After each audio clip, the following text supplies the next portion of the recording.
always with adaptations, the question of like fidelity comes into question. With characters, for example, like Caitlin Snow, are you guys looking forward to playing with, because she is introduced very much as a hero, or part of the hero team? Are we going to see the transformation, or is that something you'd rather just play with and keep us in the, I think, no, I mean, I think we always try to build up toward who the characters are in the books. How long it takes us to get there and how we get there, we don't always know. And but I think rarely we've rarely kind of put something in that we didn't try and head in somehow in that direction, little bit by little bit. But it's so much is dependent upon success, really, of the show working and having the longevity to kind of do some of those things. She wouldn't be full Killer Frost until very far from now. How do you decide what sort of characters and villains to take from the comic books and bring over, and what to leave for future? We kind of just have our own. So much of the of how we decide all of it is just what we would like to see if we were watching. And Jeff is obviously the most knowledgeable person about comic books I've ever met, and so he has tons of options that he fires off, and then I'll pretend like I know what he's talking about, and I'll go home and like research it. And Andrew is the second most knowledgeable. So and there's a far drop, and then there's me somewhere down there in the mud.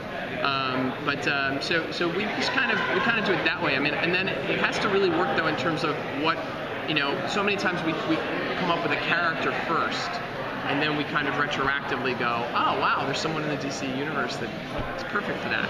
That happens probably the most. Well, John Wesley Shipp was a big get for you guys. Very. What can you tease kind of about what his role will be in season 1, since when we find him in the pilot, he is imprisoned? An innocent man imprisoned, and a big part of the journey of season 1 is Barry's desire to free his dad, especially now that he knows for sure he's innocent, and that it wasn't just his childhood imagination inventing something.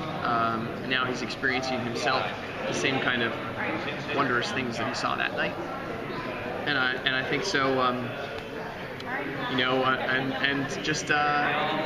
so much of the show is Barry's separate fathers. He has Joe West who raised him, he has his father who's innocent who stayed in prison, and the tragedy of that, and he has, his science dad.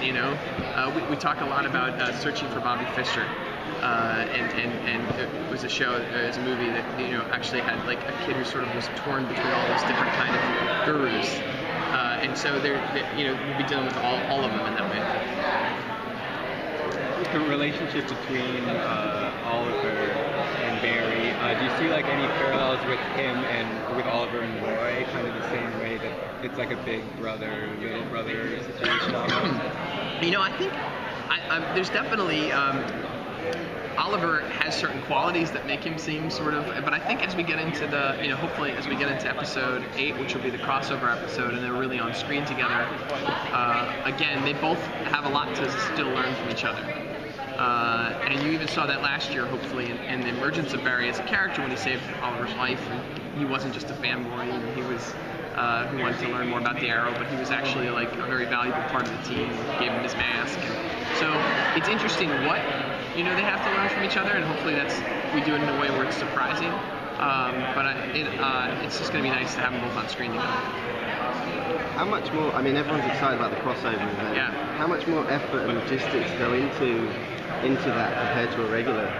I think a lot. I'd be lying if I said I knew exactly, because we haven't done it all yet. and so I think about it enough where it's like, all right, what's the best version of these episodes?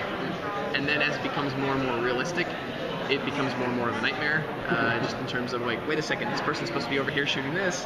How can we can't shut that show down for a week? They have to be shooting in episode 2, and then we're over here with these guys, and they have to be shooting an episode.